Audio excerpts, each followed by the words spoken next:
৩০ বছর ধরে আমরা কোরবানির পশু দিতাম, কখনো যৌথভাবে, কখনো ব্যক্তিগতভাবে।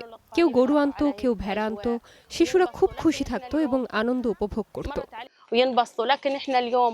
কিন্তু আজ আমরা কঠিন পরিস্থিতির মধ্য দিয়ে যাচ্ছি। আমরা কল্পনাও করিনি যে এই যুদ্ধ আমাদের ওপর এমনভাবে চেপে বসবে যে আমরা আমাদের তৃতীয় ঈদুল আজহাও পালন করতে পারবো না। আজ আমাদের শিশুদের কোনো আনন্দ নেই, তারা কোরবানি দিতে পারে না। গাজায় কোনো ঈদ নেই, গাজা আজ সবকিছু থেকেই বঞ্চিত।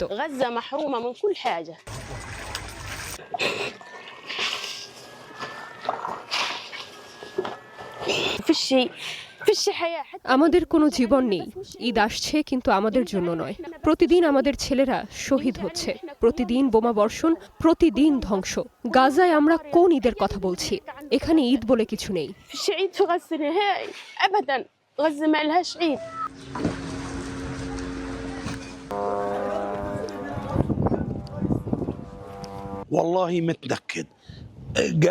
কসম করে বলছি, আমরা খুব কষ্টে আছি।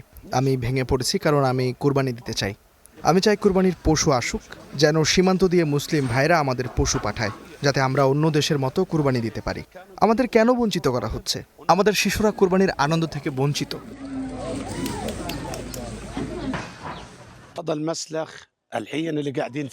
এটা ছিল কসাইখানা।